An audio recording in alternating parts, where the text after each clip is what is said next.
இரட்டை இலை சின்னம் பெற லஞ்சம் கொடுத்ததாக தொடரப்பட்ட வழக்கில் தமக்கு நேரடியான தொடர்பு இல்லை என குற்றம் சாட்டப்பட்டவர்களில் ஒருவரான பிரகாஷ் மறுத்துள்ளார். இரட்டை இலை சின்னம் பெற தேர்தல் ஆணைய அதிகாரிகளுக்கு லஞ்சம் கொடுக்க முயன்றதாக தினகரன், அவரது நண்பர் மல்லிகார்ஜுனா உள்ளிட்டோர் கைது செய்யப்பட்டனர். கைதான மல்லிகார்ஜுனாவின் நண்பர் பிரகாஷ் போலீசுக்கு அளித்த வாக்குமூலத்தின் நகல் வெளியாகியுள்ளது. அதில் ஏப்ரல் 14ஆம் தேதி இரவு மல்லிகார்ஜுனா தன்னை செல்போனில் தொடர்பு கொண்டு அவசரமாக டெல்லிக்கு 2 கோடி ரூபாய் பணம் அனுப்ப ஏற்பாடு செய்ய வேண்டும் என கேட்டதாக குறிப்பிட்டுள்ளார்.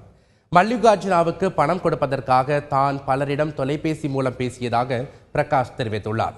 15ஆம் தேதி மாலை முதல் மல்லிகார்ஜுனாவின் செல்போன் அழைப்பை ஏற்கவில்லை என குறிப்பிட்டுள்ள பிரகாஷ், பின்னர் இரவு 9:30 மணியளவில் மல்லிகார்ஜுனாவிற்கு பணம் சென்றடைந்து விட்டதாக தமக்கு தகவல் வந்ததாகவும் தெரிவித்துள்ளார். மேலும் மல்லிகார்ஜுனா தனக்கு நல்ல நண்பர் எனவும் பெங்களூரு சிறையில் உள்ள சசிகலாவை சந்திப்பதற்கு அவர் தன்னிடம் உதவி கேட்டதாகவும் பிரகாஷ் தனது வாக்குமூலத்தில் குறிப்பிட்டுள்ளார்.